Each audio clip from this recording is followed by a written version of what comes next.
everyone, and welcome to my channel.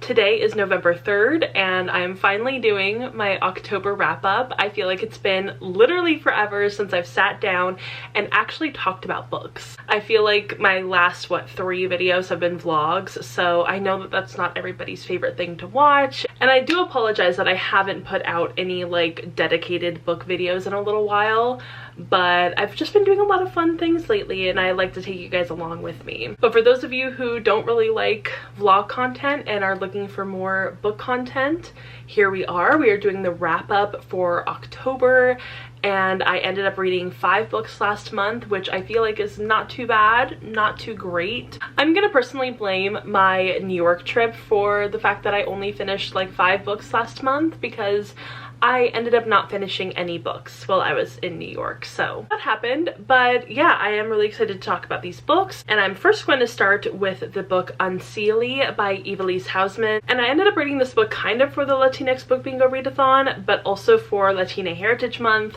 and I actually really enjoyed this book. I gave it 4 out of 5 stars. And this is a YA fantasy book that has some really good autistic representation, which I really enjoyed. I feel like that's something that you don't really get to see a lot, especially from fantasy books. And also the author is Puerto Rican, which is why I ended up reading it for Latina Heritage Month. But this book basically follows 2 sisters, and one of them happens to be a changeling, but they are both on the run because of something that happened in their past, and also because of the hatred that one of the sisters faces for being a changeling. And basically they end up making some unlikely friends during a heist gone wrong, and they go on this bigger journey of finding out these secrets about the Fae and the humans, and also trying to figure out how the changeling sister can harness her powers, her magic. Like I said, I really enjoyed this book. I thought it was a lot of fun, and I really enjoyed the exploration of these 2 sisters and their kind of complicated relationship. They're not technically like blood sisters, like blood related, because like I said, one of the sisters is a changeling, and that basically means that she was like a fairy replacement for the other sister who was stolen by the fairies. But their mom was able to go get the blood related sister back, and she kept both of them, which is a very controversial decision in this world. So they have like a really interesting relationship and bond there. I think the one thing that just like didn't really super work well for me in this book was the romance. I felt like it was a little bit just kind of like thrown in there just to fill like a romance quota. I felt like it was kind of a little bit useless, and I didn't really love the love interest character. I thought he was just kind of boring. Just not really my favorite romance I've ever read, and that's kind of why it got a 4 stars instead of 5. I feel like if the romance had been stronger, or if maybe it hadn't even existed at all and there was a different path for the main character to go down, then I would probably like it a little bit more. But yeah, just the romance really didn't work super well for me. The next book that I read was also a 4 stars, and that is The Library of Shadows by Rachel Moore. And I really enjoyed this book, and it was like the perfect little dark academia read. It completely satiated my craving for a dark academia book, because I was like desperate to read one, and I was so excited when this book finally came out and I was able to read it like immediately. I'm gonna say a quick thank you to my brother for letting me use his Audible credit for this book, because my library did not have it. It wasn't on Hoopla, it wasn't on Libby, and I was devastated, and I'm like, I'm not gonna get to read this book yet. And then thankfully my brother let me use his Audible credit, so I was able to read it. This book follows a teenager named Este, and she's attending this school called Radcliffe Prep, and it is considered one of the most haunted schools in the country.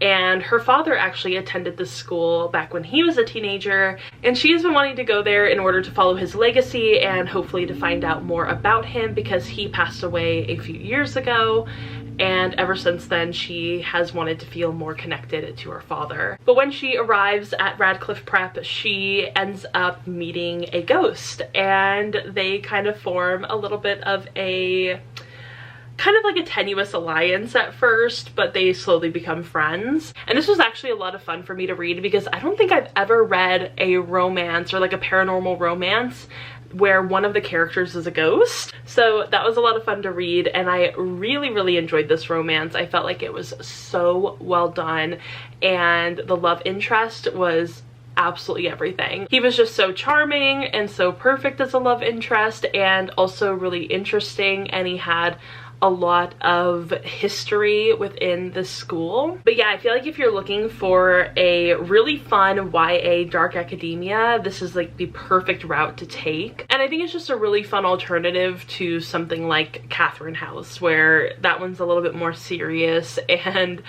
a little bit more complex and convoluted. This is just more fun and romantic and just so entertaining to read. So I do highly recommend it if you want to pick it up. The next book I read in October, I also gave 4 out of 5 stars, and that is A Multitude of Dreams by Mara Rutherford.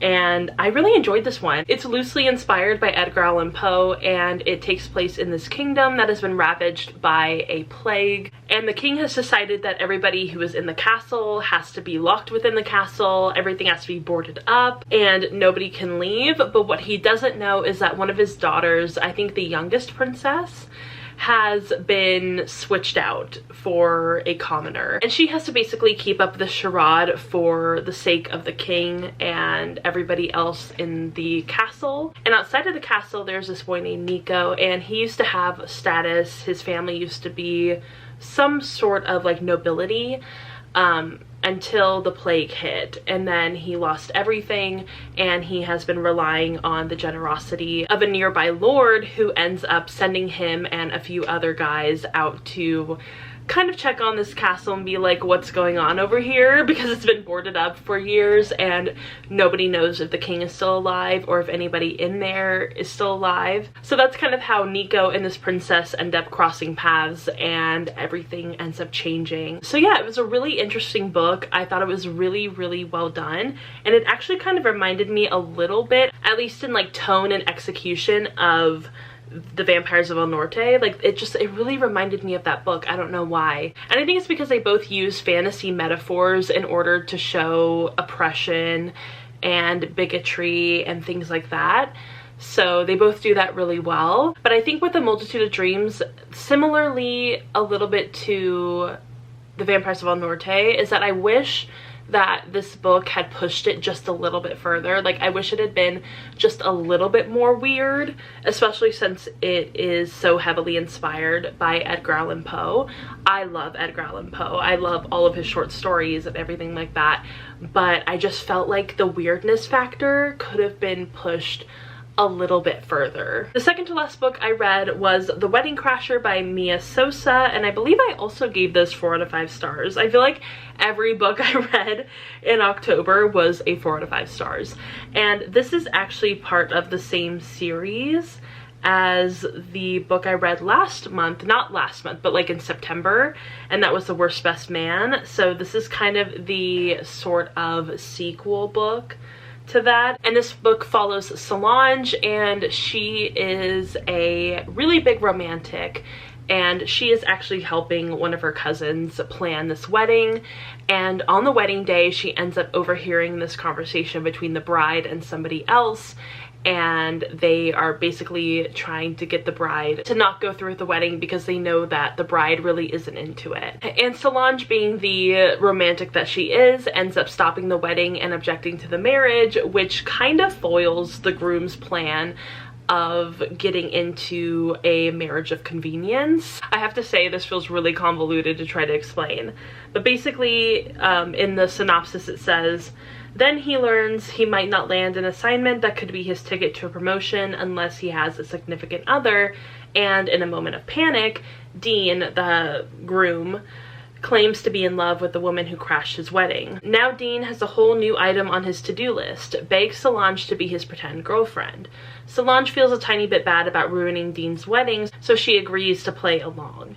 Yet, as they fake date their way around town, what started as a performance for Dean's colleagues turns into a connection that neither he nor Solange can deny. Their entire romance is a sham, but there's no way these polar opposites could fall in love for real, right? So like I said, a little bit convoluted. Sorry, there's no way for me to escape this right now. I'm so sorry. Like I said, a little bit convoluted, but also a really, really fun romance. And I really enjoyed these two characters together. I don't know if I enjoyed it more than the first book. I really enjoyed the first book, but yeah, I found it to be a lot of fun, and I think that if you're looking for a new like little romance series to get into, this would be perfect for you. I will say that these books are a little bit like millennial coded, if you will, so if that bothers you, it might not be the perfect book to jump into, but I could kind of overlook it. It wasn't really that bad. Just like slightly cringe, just like that much cringe. But yeah, I did really enjoy this book, and I do highly recommend it if you're looking for a romance to get into. And the last book that I read in October, I actually kind of like snuck in right at the last second, and that was That Selfsame Metal by Brittany N. Williams, and this is part of a new YA fantasy series. This one was a lot of fun because it's basically like loosely based off of the time of Shakespeare.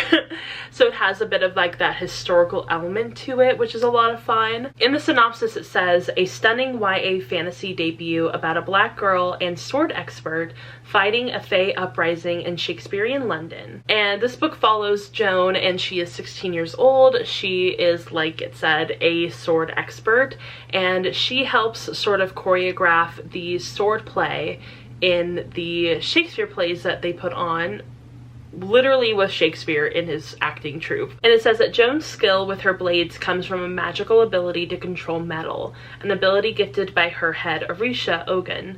Because her whole family is Orisha blessed, the Sands family have always kept tabs on the Fae presence in London. Usually that doesn't involve much except noting the faint glow around a Fae's body as they try to blend in with London society, but lately there has been an uptick in brutal Fae attacks. After Joan wounds a powerful Fae and saves the son of a cruel lord, she is drawn into political intrigue in the human and Fae worlds.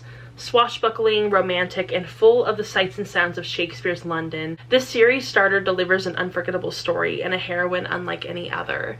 And I will say that I really enjoyed this book, especially in like the first, I would say 50% of the book, maybe 60%.